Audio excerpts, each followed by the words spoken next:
What's up mga kadyangers? Welcome back sa aking YouTube channel. Kung bago lang po kayo dito sa aking channel, ako po ang inyong kadyangers na si Erwin. At welcome po dito sa Kadyangers TV, ang istorya ng San Juan Zaponer dito sa Pilipinas.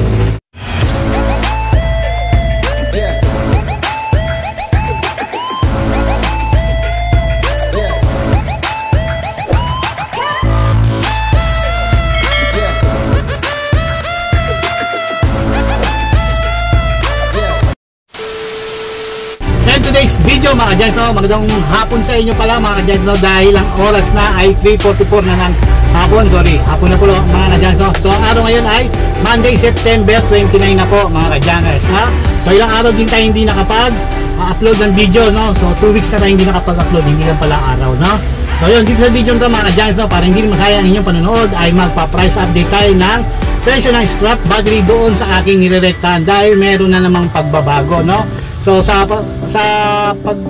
mga abiso ng baterya, so medyo matagal ang pag-aabiso nila. So napakaganda ng presyo na binigay nila ngayon sa akin, no, mga kadyans, no? So yung price update na i-share ko sa inyo, in-update sila sa akin nito, in-update nila sa akin ito noong September 19 pa mga kadyans, no? So 29 na ngayon. So ibig sabihin ito pa rin yung tumatakbong presyo nila doon sa kanilang kumpanya mga kadyans, no?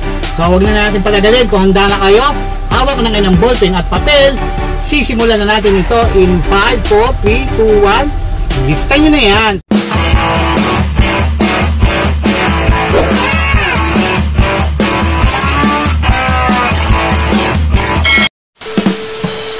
So ito mga guys, magsisimula tayo sa maliit na baterya hanggang sa malalaking baterya. At ang babanggitin ko mga guys ay yung unang-una ay yung LM7 dahil ang presyo ng LM7 doon sa ating rektahan ay 405 na po mga kadyangers per piraso to. So punta natin sa pangalawa ang NS40 dahil ang NS40 doon sa ating rektahan ay 465 na mga kadyangers per piraso, no? So punta natin sa pangatlo yung 1SM, yung tinatawag na national dahil ang presyo ng 1SM doon sa ating rektahan ay 585 na mga kadyangers.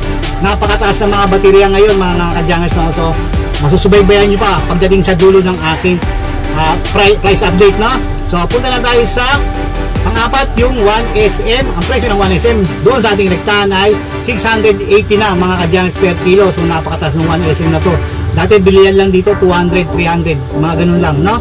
So punta na tayo sa panlima ay yung 2SM. So ito naman yung tinatawag na Manila. Ang presyo ng 2SM doon sa ating rektahan ay 785 na mga kadyangers per piraso. So napakataas. So punta na tayo sa pang-anim ang 3SM dahil ang presyo ng 3SM doon sa ating rektahan ay 975 na mga kadyangers per piraso. Per piraso to yung 3SM. So 975, napakataas. Dati bilihan ko ang bentahan lang nito nasa 350, 400, no? So ngayon napakataas na sa rektahan.